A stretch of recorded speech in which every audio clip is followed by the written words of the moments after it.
Second video हो गया।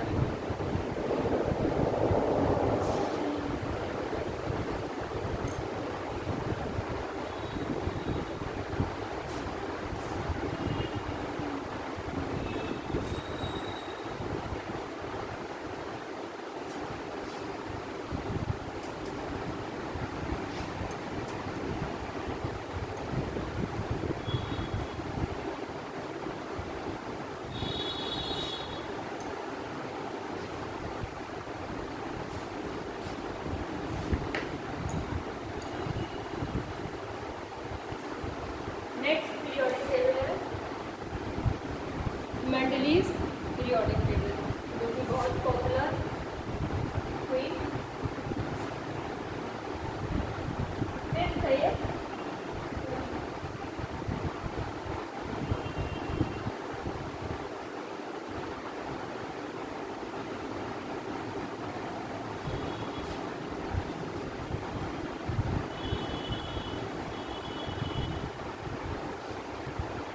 Mendeleev का नाम बहुत है, ठीक है, लेकिन मेंडलीव को क्या हुआ, नोबेल प्राइज़ नहीं मिला था।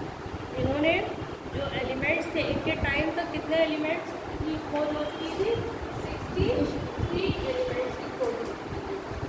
इनका सबसे बड़ा एफर्ट क्या था कि इन्होंने जितने भी एलिमेंट्स थे उनको किस फॉर्म में बनाया, एक टेबल के फॉर्म में बनाया, ठीक है। और टेबल को किस तरह से डिवाइड किया था, वर्टिकल कॉलम्स में, ठीक है। ये 8 ये कॉलम्स थे 8, ठीक है, और हॉरिजॉन्टल लाइन में डिवाइड किया। इनको क्या कहा गया, इन्होंने पीरियड्स कहा, ठीक है। ये वर्टिकल कॉलम है इस तरह से, और ये वाली जो रो होगी वो हॉरिजॉन्टल कॉलम हो गया, ठीक है।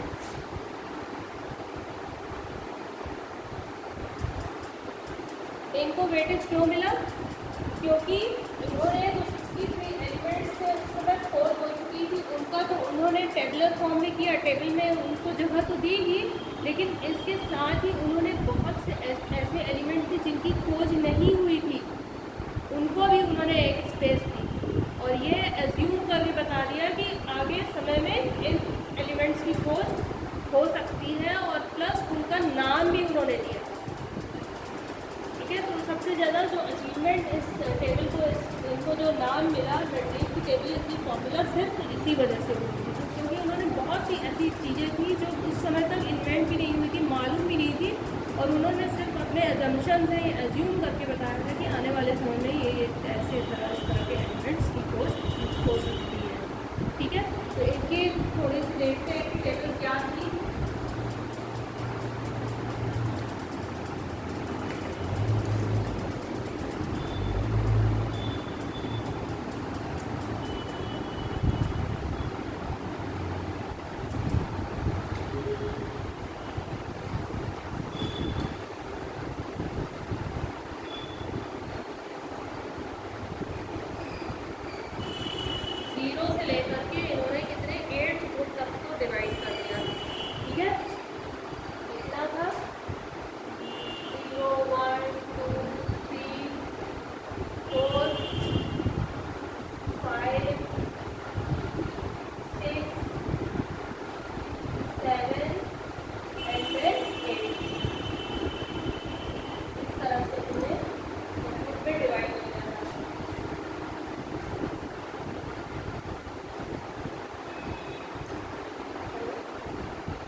और उसके बाद देखिए पीरियड थे 1 2 3 4 5 6 7 पीरियड थे, 1 2 3 4 5 6 और देन ये 7, इस तरह से उन्होंने पूरी टेबल बनाई।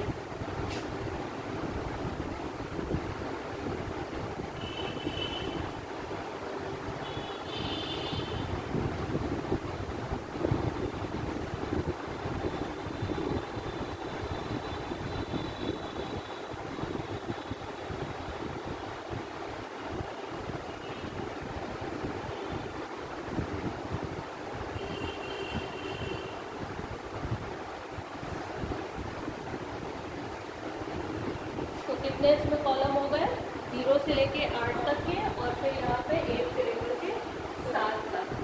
ठीक है, अब पहले ग्रुप में इन्होंने क्या रखा, और इन जो ग्रुप्स थे उनको भी इन्होंने ए और बी में डिवाइड किया था। ठीक है, 2 सब ग्रुप में डिवाइड किया था। ठीक है, हर ग्रुप को।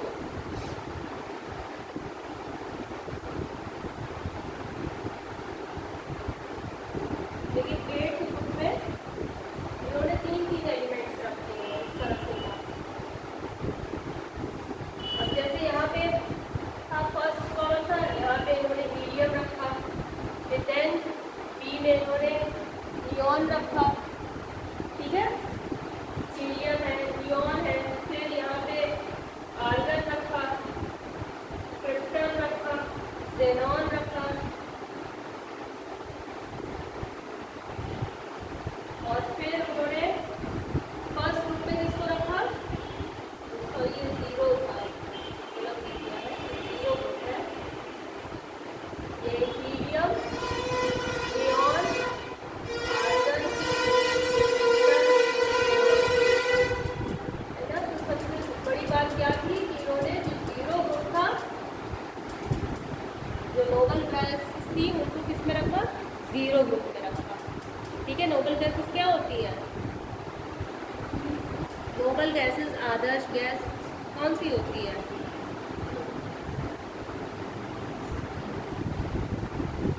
इनर्ट एलिमेंट्स क्या होते हैं, अरे ऐसे एलिमेंट्स जिनकी ऑक्टेट कंप्लीट होती है।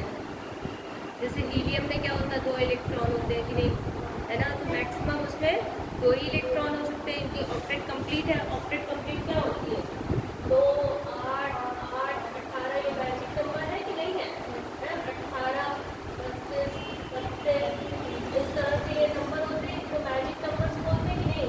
तो हीलियम में कितने इलेक्ट्रॉन होते हैं, 2 इलेक्ट्रॉन होते हैं, इनकी ऑक्टेट कंप्लीट होती है। तो जिनकी ऑक्टेट कंप्लीट होती है तो वो क्या होते हैं, इनर्ट होते हैं। क्योंकि रिएक्शन, कोई भी रिएक्शन होने के लिए क्या ज़रूरी है कि या इनका ऑक्टेट है वो इनकम्प्लीट हो, या तो वो इलेक्ट्रॉन दे सके या इलेक्ट्रॉन ले सके। लेकिन जब यहाँ पे इनकी ऑक्टेट कंप्लीट है तो ना ये इलेक्ट्रॉन देते हैं ना लेते हैं, इसलिए ये इनर्ट होते हैं। इनर्ट मीन्स अक्रिय, जो क्रिया ना कर सके। ठीक है, तो इनको इनर्ट एलिमेंट्स बोलते हैं, नोबल एलिमेंट्स, इसीलिए इनको कहा जाता है। अब जैसे ये बल्ब वगैरह होते हैं, जो बल्ब देखा उसके अंदर छोटा छोटा वायर होता है, वो किसका वायर होता है, टंगस्टन वायर होता है, उसके अंदर गैस भरी होती है। जो बल्ब है ग्लो करता है, वो किस वजह से करता है, उसमें ये जो आपकी इनर्ट गैसेस है, जैसे नियॉन गैस भरी रहेगी। तो क्यों ये भरी रहती है, क्योंकि ऐसे आप बर्न करेंगे तो ऑक्सीजन के साथ तो कोई भी चीज़ बहुत ज़्यादा जलने लगती है कि नहीं जलने लगती है ना, विस्फोट हो जाएगा। लेकिन उसके अंदर नियॉन गैस भरी होती है। नियॉन गैस भरने से क्या होता है कि ये रिएक्शन नहीं कर पाती है, कोई रिएक्शन किसी तरह का नहीं हो पाता और वो ग्लो अलग करती है। तो ये जो हैलोजन, ये जितनी भी नोबल गैसेस हैं, इनर्ट गैसेस हैं, इनका इस्तेमाल किया जाता है क्योंकि ये रिएक्शन नहीं करती हैं, इस वजह से। ठीक है, तो मेंडलीव की टेबल में क्या हुआ कि इन्होंने 0 ग्रुप में इन गैसेस को देखिए प्लेस दी, जितने भी आपकी helium, neon, argon, krypton, xenon, radon, ये सब आपकी हैलोजन नोबल गैसेस हैं। ठीक है, इसके बाद आपका जो हैलोजन है वो अलग आता है। फिर उसके बाद हाइड्रोजन था, हाइड्रोजन, लिथियम, सोडियम, पोटेशियम,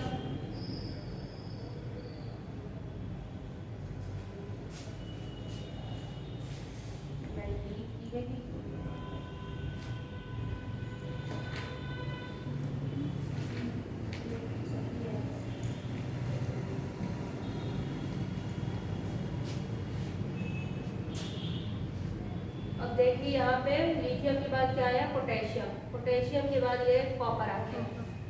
अब बताइए फर्स्ट ग्रुप में इन्होंने क्या किया है, जो एल्कली मेटल है ना, लिथियम, सोडियम, पोटेशियम, अब इनके साथ ये कॉपर आ गया। कॉपर क्या है आपका, ट्रांजिशन एलिमेंट है कि नहीं। तो यही सब थोड़ी सी इस टेबल की कमी थी, जो इसको इरेडिकेट ये नहीं कर पाए थे। आगे चल के और रिसर्च हुई, जैसे कि आपका है रूबीडियम है, ये सिल्वर है, लिथियम है। अब 8th ग्रुप में देखिए, तो 8th ग्रुप में आयरन जो सिमिलर प्रॉपर्टीज वाले थे, और इनकी भी जो टेबल इन्होंने वेरीफाई जो दी थी वो भी एटॉमिक मास के ऊपर थी। पैलेडियम, फिर ये ग्रुप छोड़ करके हैं ऑस्मियम, इरिडियम, प्लेटिनम, और नीचे वाला जो कॉलम था वो उनके ऑक्साइड और हाइड्रोक्साइड्स के लिए था। जो सबसे नीचे वाला जो 7th वाला है ना, इनके ऑक्साइड और हाइड्रोक्साइड्स के लिए था।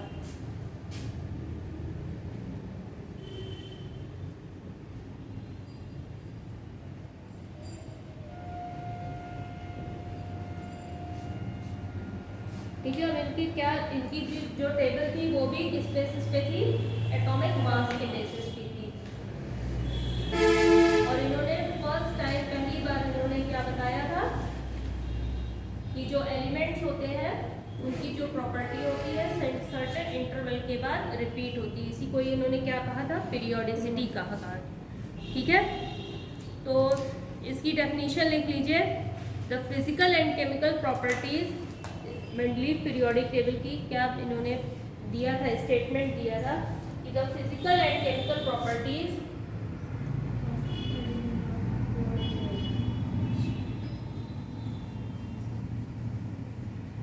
And chemical properties of the elements are periodic function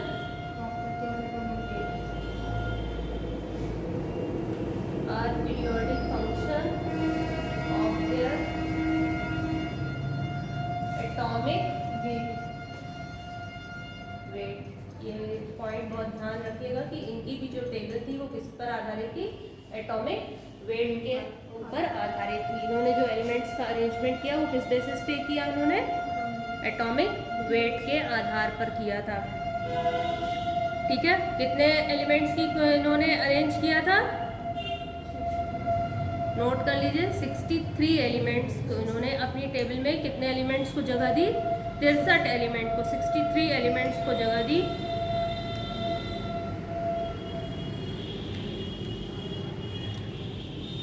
और इनकी टेबल में कितने पीरियड थे? 7 पीरियड थे।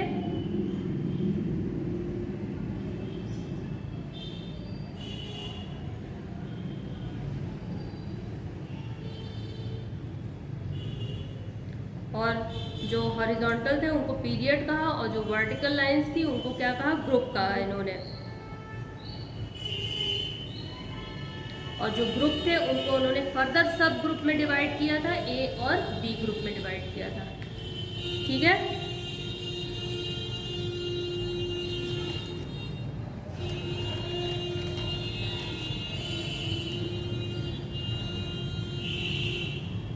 अब इनकी क्या क्या कैरेक्टरिस्टिक थी? एक तो एटॉमिक बेस के ऊपर आधारित थी। 63 एलिमेंट्स को इन्होंने, जितने नॉन एलिमेंट्स थे, नोबल गैसेस को उन्होंने जगह दी, और प्लस उनको भी जगह दी जो डिस्कवर नहीं हुए थे एलिमेंट्स।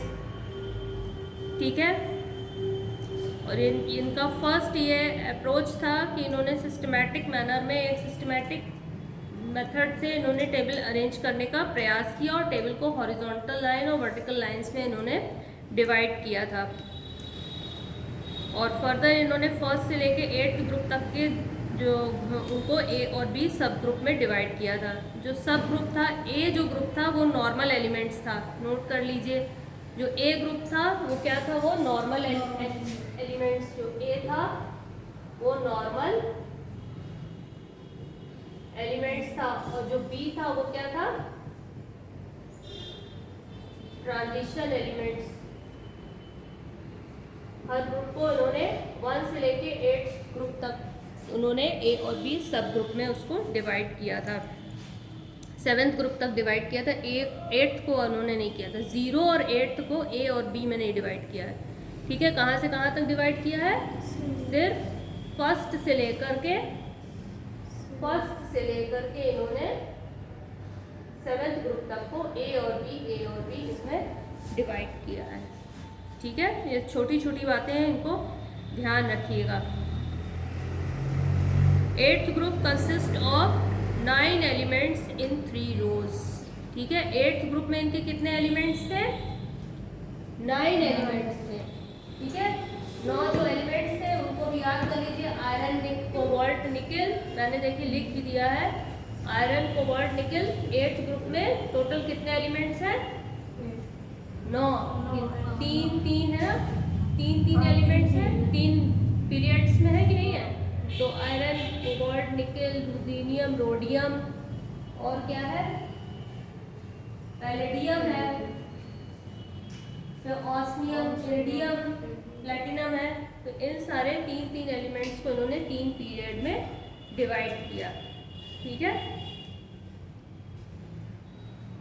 और बस वही सेम बात कही कि the elements belonging to same group exhibit similar properties. जो भी एलिमेंट्स है सेम ग्रुप में है तो उसकी प्रॉपर्टी क्या होगी? वो सिमिलर होगी।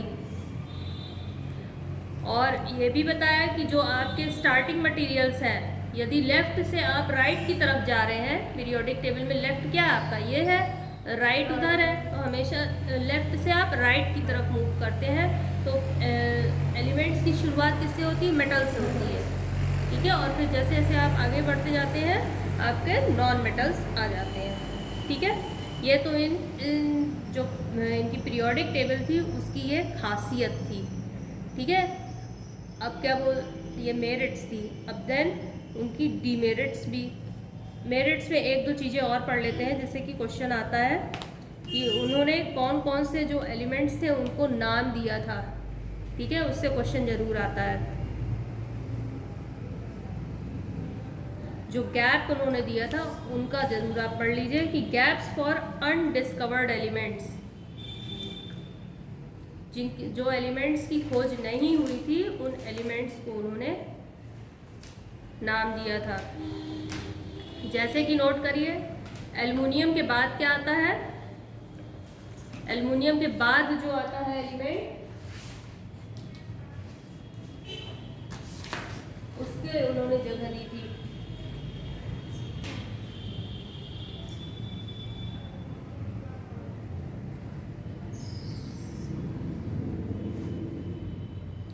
थर्ड ग्रुप में। देखिए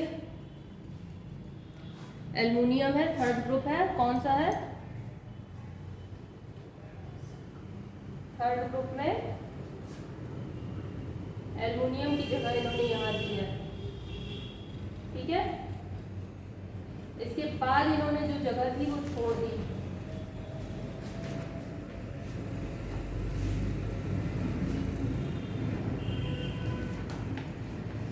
एल्युमिनियम के बाद आ रहा है सिलिकॉन, और ये जगह इन्होंने छोड़ी थी। यहाँ पे एल्युमिनियम है, इसके बाद ये सिलिकॉन है। तो जगह छोड़ी और इसका क्या नाम दे दिया था?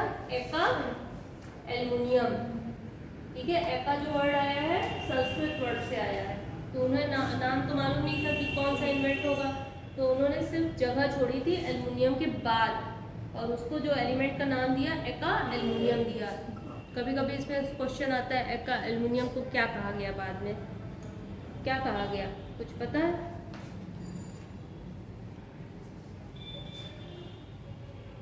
गैलियम कहा गया। नोट करिए, बहुत इंपॉर्टेंट क्वेश्चन है ये सब। गैलियम, एका एल्युमिनियम को क्या कहा? गैलियम कहा।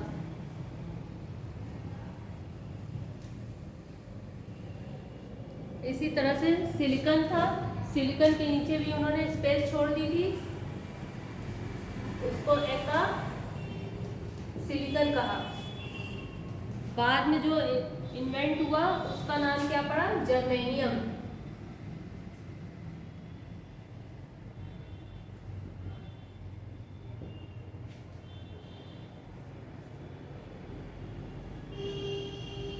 एका एल्युमिनियम आपका हो गया गैलियम, और एका सिलिकॉन क्या हो गया आपका? जर्मेनियम। एका बोरॉन,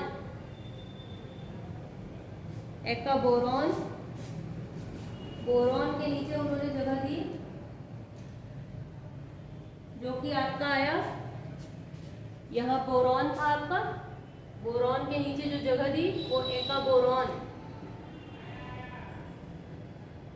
एक का बोरॉन, बाद में इसका नाम चल करके क्या हो गया, स्कैंडियम, SC से लिखते स्कैंडियम।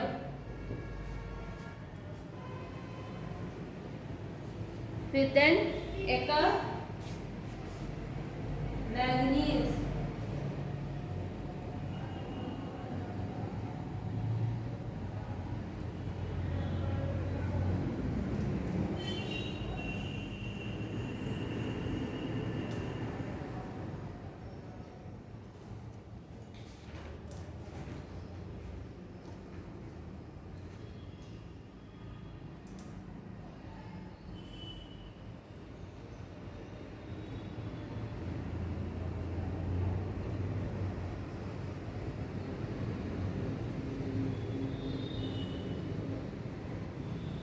मैग्नीज के नीचे क्या आया,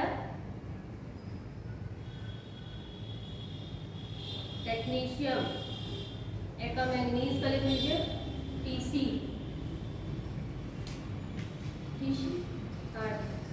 टेक्नीशियम।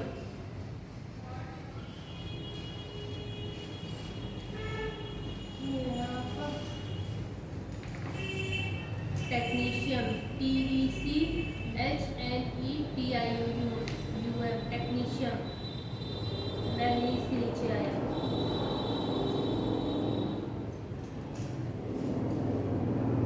मोस्टली यही चार ही है, एक का एल्यूमिनियम, एक का सिलिकॉन, एक का बोरॉन और एक का मैग्नीज। ठीक है, इन चारों के नाम आपने लिख लिए। इनको बाद में चल के क्या नाम दिया गया, एल्यूमिनियम को, एक का एल्यूमिनियम को गैलियम, एक का सिलिकॉन को जर्मेनियम, एक का बोरॉन को क्या दिया, स्कैंडियम। एक का बोरॉन हो गया स्कैंडियम, फॉर्मूला है SC से लिखते हैं। ठीक है, और फिर एक का मैग्नीज है वो आपका टेक्नीशियम TC।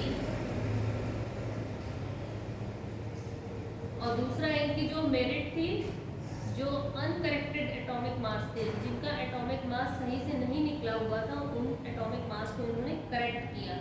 ठीक है, एक जो इनकी पीरियोडिक टेबल से जो फायदा हुआ, ठीक है, एक तो अनडिस्कवर्ड जो भी एलिमेंट्स थे उनका पता चल गया, और दूसरा इनके जो एटॉमिक मास कई एलिमेंट्स के सही नहीं थे उसको इन्होंने सही किया। जैसे कि आपका बेरिलियम है, इंडियम है, गोल्ड है, प्लेटिनम है। तो पहले क्या था कि गोल्ड का मास ज़्यादा था प्लेटिनम से, लेकिन इन्होंने जब अपना काम किया उसके बाद ये पता लगाया कि प्लेटिनम का मास ज़्यादा है। ठीक है,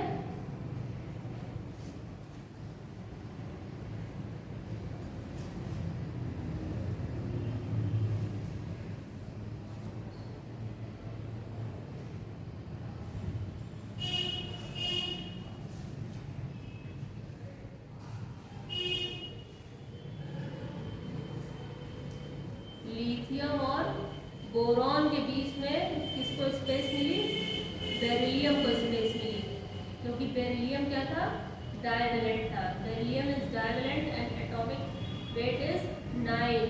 इसको लिथियम और बोरॉन के बीच में स्पेस मिली। ठीक है, ये देखिए आपका क्या है,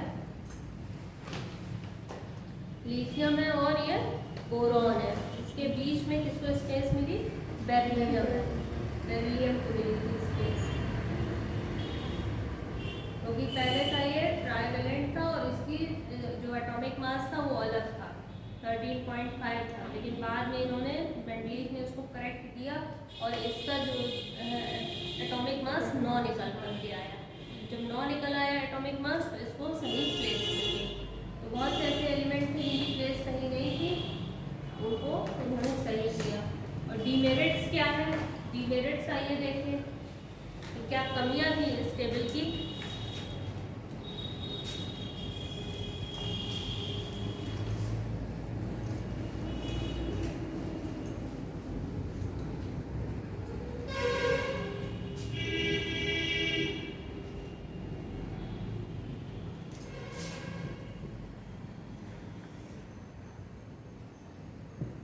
Demerits of Mendeleev's periodic table. जो सबसे पहले क्या कमी थी कि जो डिसिमिलर एलिमेंट्स थे, जिनकी प्रॉपर्टीज सिमिलर नहीं थी, उन एलिमेंट्स को उन्होंने साथ में रख दिया था। ठीक है, तो पहली कमी क्या थी कि ग्रुपिंग ऑफ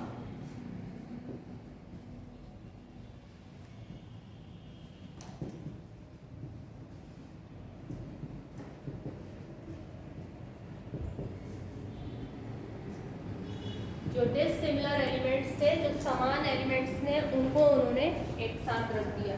जैसे कि जिंक, कैडमियम, मरकरी, इन सबको इन्होंने क्या कर दिया था,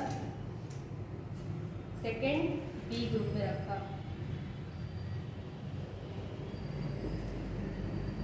जो कि किससे सिमिलर नहीं थे, not similar with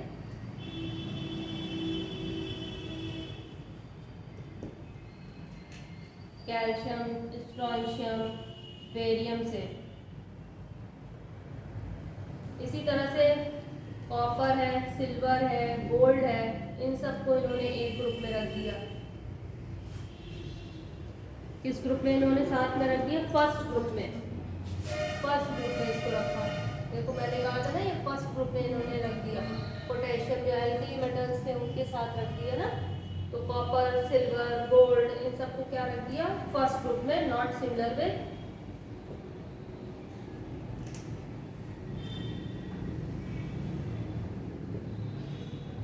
sodium, potassium और लिथियम।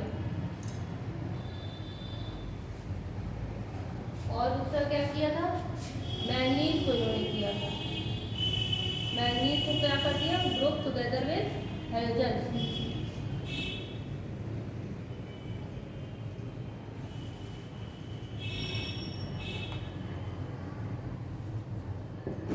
हैलोजन्स के साथ इन्होंने ग्रुपिंग कर दी थी।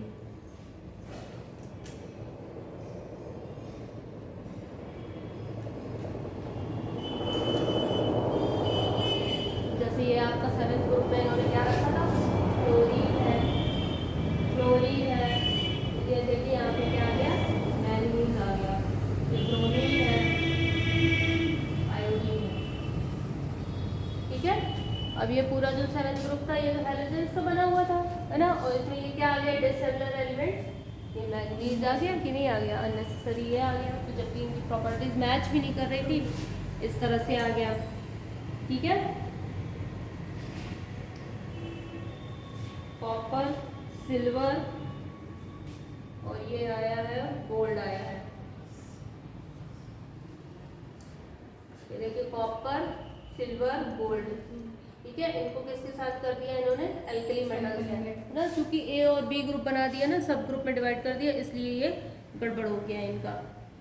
और क्या है आपका, जिंक, कैडमियम और मरकरी सेकेंड ग्रुप में इन्होंने रखा है।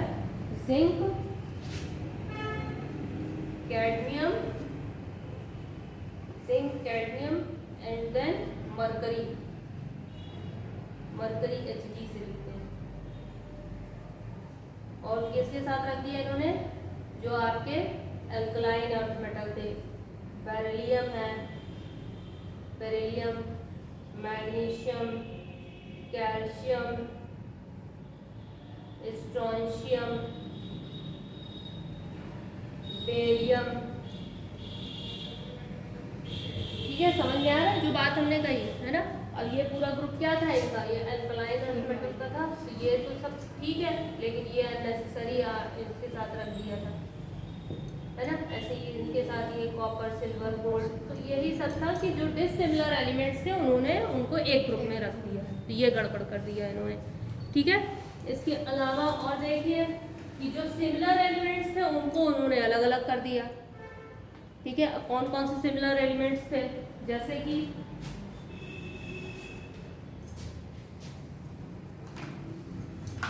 दूसरा पॉइंट है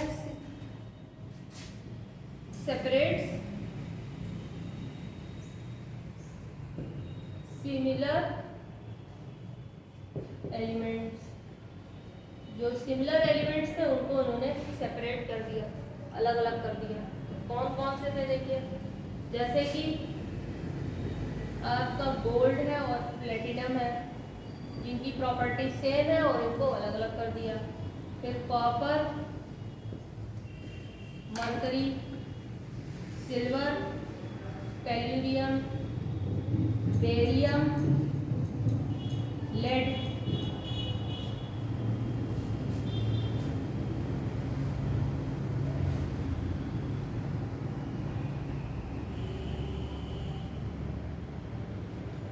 ठीक है। ये देखिए गोल्ड वाले ग्रुप में कहीं प्लेटिनम है नहीं, प्लेटिनम देखिए कहाँ वो दूर में 8th ग्रुप में दिख रहा है कि नहीं दिख रहा, अलग अलग बिल्कुल कर दिया इनकी, जबकि प्रॉपर्टी सेम थी। अब कॉपर देखिए कहाँ है, फर्स्ट ग्रुप में दिख रहा है कॉपर, और मरकरी कहाँ है, सेकेंड ग्रुप में दिख रहा है ना। तो जो सिमिलर एलिमेंट्स थे उनको इन्होंने अलग कर दिया। और फिर आइसोटोप्स जो थे उसको उन्होंने पोजीशन नहीं दे पाए, है ना। आइसोटोप्स को क्या किया, should have different position. Third point क्या हुआ,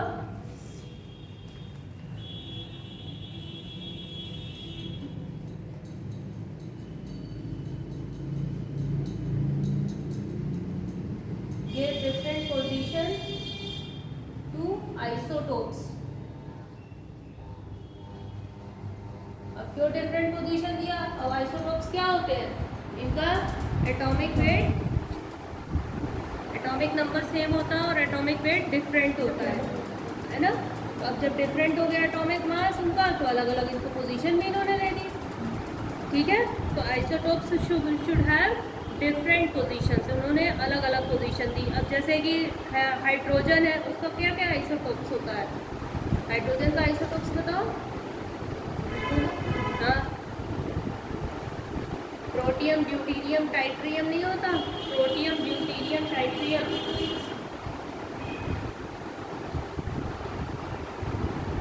ये आइसोटोप होगा कि नहीं होगा, इनका एटॉमिक नंबर सेम है और एटॉमिक मास डिफरेंट है। ये प्रोटियम, ड्यूटीरियम और टाइट्रियम। अब ये है तो हाइड्रोजन, लेकिन इनको क्या करती पोजीशन इन्होंने अलग अलग 3 जगह दिया। ऑक्सीजन का भी इसी तरह से आइसोटोप होता है, क्या क्या होता है, O16 और O18। अब एटॉमिक मास अलग अलग है तो इन्होंने अलग अलग पोजीशन दे दी, लेकिन था तो वो ऑक्सीजन एक ही है ना, आइसोटोप अलग अलग थे। इसके अलावा जो पोजीशन ऑफ लैंथेनाइड्स और एक्टिनाइड्स थे उसको ये डिफाइन नहीं कर पाए, हाइड्रोजन की पोजीशन भी इन्होंने डिफाइन नहीं कर पाए, है ना। अब हाइड्रोजन क्या है था, जो कि ना तो मेटल था नॉन मेटल, और इन्होंने फर्स्ट ग्रुप में जो मेटल्स थे उनके साथ हाइड्रोजन रखा है। देखिए हाइड्रोजन की क्या है, हाइड्रोजन किसके साथ इन्होंने रखा हुआ है, जो कि मेटल भी है और नॉन मेटल भी है, हाइड्रोजन है ना तो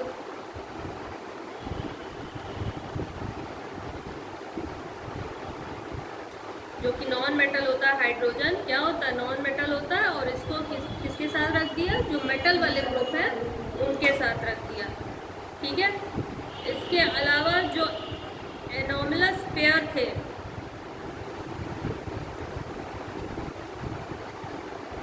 जैसे इन्होंने अपना ही रूल बनाया था कि जो टेबल में एलिमेंट्स को रखा किसके बेसिस पे रखा, एटॉमिक मास के बेसिस पे रखा। तो कहीं कहीं क्या देखा कि कुछ एलिमेंट्स हैं उनका एटॉमिक मास ज़्यादा है तो उनको पहले रख दिया, जिसका एटॉमिक मास कम था उसको बाद में रखा। तो ये बहुत उन्होंने खुद ही अपना रूल फॉलो नहीं किया है, तो ये चीज़ देखने को मिली। जैसे कि आपका है आयरन है, कोबाल्ट है, निकल है। अब इसमें क्या किया है इन्होंने कि जो कोबाल्ट है इसका एटॉमिक मास ज़्यादा था, उसको पहले रख दिया, ठीक है।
pH बढ़ा था, इसको बाद में आना चाहिए था।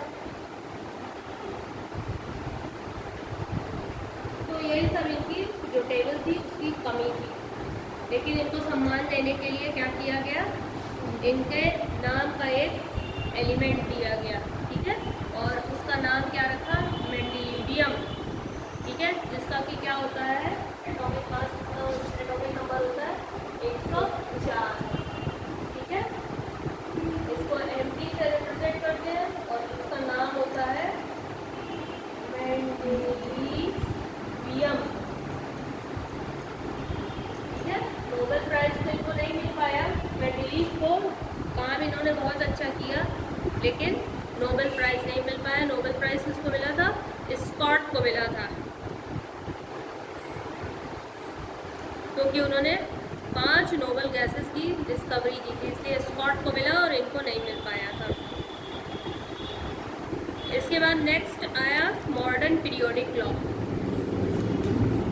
मॉडर्न पीरियोडिक लॉ के बाद ख़त्म कर देंगे इसको, छोटा सा ही है ये मॉडर्न पीरियोडिक लॉ। इतना समझ में आ गया, क्लियर है? कहीं कोई बात नहीं समझ में आई हो तो पूछ लीजिए, कोई दिक्कत कोई परेशानी है, बहुत आसान चीज़ है।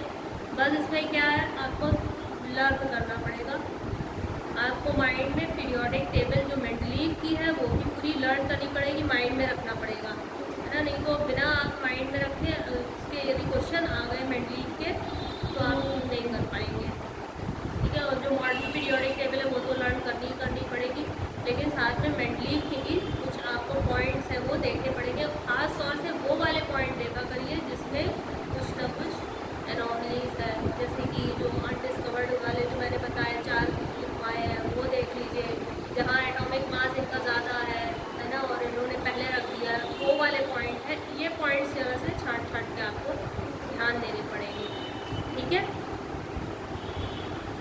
अब नेक्स्ट आ रही है मॉडर्न पीरियोडिक लॉ।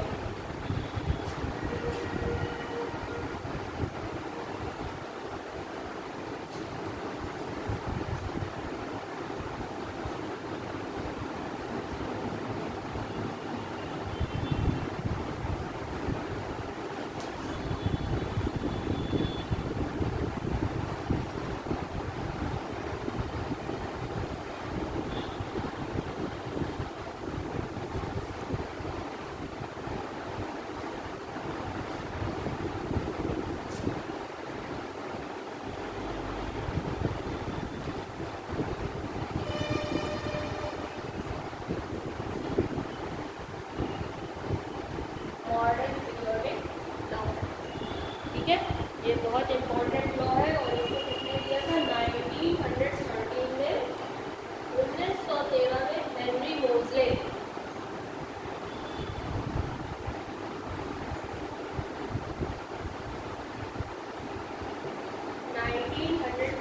में हेनरी मोज़ले ने दिया था। उन्होंने अपना एक एक्सपेरिमेंट किया और उस एक्सपेरिमेंट में उन्होंने क्या किया, जो मेटल्स लिया उसको उन्होंने किससे स्ट्राइक कराया, हाई स्पीड इलेक्ट्रॉन बीम से, ठीक है, उससे कंपार्टमेंट कराया। क्या है, ये आपका मेटल है और इससे निकल करके जो रेज आई वो क्या थी, एक्सरेज, ठीक है।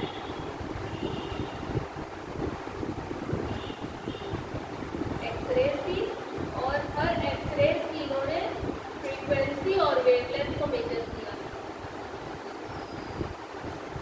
ठीक है। जो एक्सरेज आई उसकी क्या इन्होंने मेजरमेंट किया, हर एक्सरे की फ्रीक्वेंसी और वेवलेंथ, फ्रीक्वेंसी और वेवलेंथ को मेजर किया। और उसके बाद इन्होंने क्या किया, जितने भी एलिमेंट्स थे जितने उन्होंने कर सकते थे उनके एटॉमिक नंबर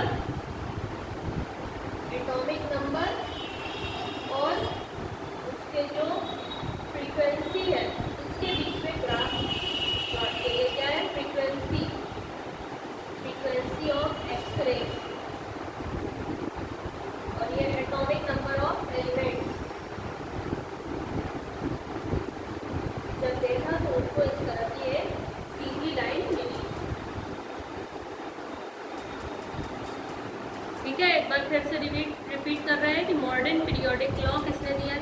1913 में हेनरी मोज़ले ने दिया था। ठीक है, इसके लिए इन्होंने क्या किया था कि जो आपके मेटल्स हैं, ठीक है, जो एलिमेंट्स हैं, उनकी हाई स्पीड या हाई एनर्जी ऑफ इलेक्ट्रॉन से उनकी बम्बार्डमेंट कराई। ठीक है, स्ट्राइक कराया उनको। देख रहे हैं जैसे पिक्चर में मैंने बनाया है, तो जो हाई एनर्जी इलेक्ट्रॉन थे हर एलिमेंट्स का, डिफरेंट एलिमेंट्स का, एक का ही नहीं है, बहुत सारे जो एलिमेंट्स थे उनका इस तरह से उन्होंने एक्सपेरिमेंट किया। और जब बम्बार्डमेंट कराने के बाद जो रेज निकली वो क्या थी, आपकी एक्स रेज थी। ठीक है, हर एलिमेंट की अलग अलग एक्सरे निकली। एक्सरे की फ्रीक्वेंसी और उसकी जो वेवलेंथ थी वो सबकी डिफरेंट थी। अब ढेर सारी वैल्यू आ गई, तो फिर इन्होंने क्या किया, उन वैल्यूज़ को निकाला और इनको किसके अकॉर्डिंग ग्राफ प्लॉट किया, एटॉमिक नंबर और फ्रीक्वेंसी के बीच में। ठीक है, ग्राफ प्लॉट किया। जब ग्राफ प्लॉट किया तो क्या मिला उन्हें, एक सीधी लाइन मिली। जब सीधी लाइन मिली तो इससे इन्होंने क्या नतीजा निकाला, क्या कंक्लूजन निकल के आया, क्या निकल कर आया कि atomic number is the periodic properties of the elements.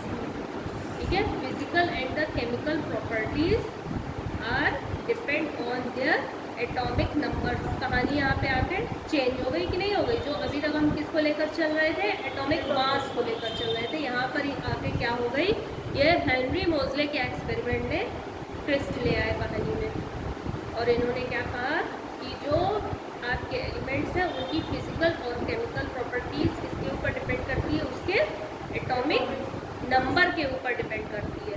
ठीक है, ये ध्यान रखना, एटॉमिक नंबर के ऊपर डिपेंड करती है, क्योंकि जो ग्राफ प्लॉट किया है वो किसके किसके बीच में किया है, वो एटॉमिक नंबर और फ्रीक्वेंसी ऑफ एक्सरेज के बीच में ग्राफ प्लॉट किया गया है। ठीक है, he shoot high energy electron at different chemical elements and measure the wavelength and frequency of resulting X-ray। ठीक है, he realized that, और उन्होंने क्या ये रियलाइज़ किया कि an element is defined by its number of protons। कोई भी जो एलिमेंट्स होता है उसको किससे डिफाइन करते हैं, उसके प्रोटॉन से डिफाइन करते हैं, जो कि न्यूक्लियस के अंदर प्रेजेंट होता है। ठीक है, और वो किसके इक्विवेलेंट होता है, उसके एटॉमिक नंबर के इक्विवेलेंट होता है। ठीक है, विच वॉज नॉट, और ऐसा केस किसके साथ नहीं होगा, एटॉमिक मास के साथ नहीं। ठीक है, एटॉमिक नंबर के ही साथ है। और इससे उन्होंने क्या कंक्लूजन निकाला कि physical and the chemical properties of the element are the periodic function of their atomic number. ठीक है, नॉट एटॉमिक वेट। ठीक है, तो यहाँ पर इस बात का ध्यान रखिएगा। तो इससे क्या हुआ, इनकी जो काम करने से क्या फ़ायदा हुआ कि जो हाइड्रोजन था उसको एक पोजीशन मिल गई। जो मेंडलीव की पीरियोडिक टेबल नहीं थी, मेंडलीव की पीरियोडिक टेबल में क्या था कि हाइड्रोजन किसके साथ था, एल्कली मेटल्स के साथ था ना, तो हाइड्रोजन को एक करेक्ट पोजीशन मिल गई। ठीक है, और जो भी पीरियोडिक टेबल, जो मेंडलीव की पीरियोडिक टेबल थी वो किस पर आधारित थी, एटॉमिक मास के ऊपर थी। अब जब एटॉमिक मास के ऊपर आधारित थी तो एटॉमिक मास तो खत्म हो गया चैप्टर, है ना। तो जो जिनका एटॉमिक मास ज़्यादा था, जिनको उन्होंने पहले रख दिया था, है ना, तो उनको भी एक सही पोजीशन मिल गई। जब एटॉमिक नंबर के बेसिस पे आया तो वो चीज़ करेक्ट हो गई। ठीक है, हाइड्रोजन को पोजीशन मिल गई। और बहुत सारे जो थे, अभी मैंने जो नोट कराया था ना, टेल्यूरियम, आयोडीन, ये सब, तो इनके जब एटॉमिक नंबर निकाले गए तो इनको सही पोजीशन मिल गई। Give the position of rare earth element, rare earth elements को मिल गई। ठीक है, आइसोटोप्स को सही पोजीशन मिल गई। अब आइसोटोप्स तो क्या था, एटॉमिक मास के बेसिस पे था, लेकिन जब एटॉमिक नंबर आ गया तो उसको पोजीशन मिल गई सही। और जितने भी डिसिमिलर एलिमेंट्स थे, है ना, उन सब को एक सही पोजीशन मिल गई। तो यही हेनरी मोज़ले का सबसे बड़ा अचीवमेंट था। तो इन्होंने किसको क्या किया, he modified Mendeleev periodic law into modern periodic law. जो मेंडलीव का पीरियोडिक लॉ था, इसको उन्होंने क्या किया, मॉडिफाई किया, नया रूप दिया है। और वो क्या नया रूप था, मॉडर्न पीरियोडिक लॉ के फॉर्म में था। ठीक है,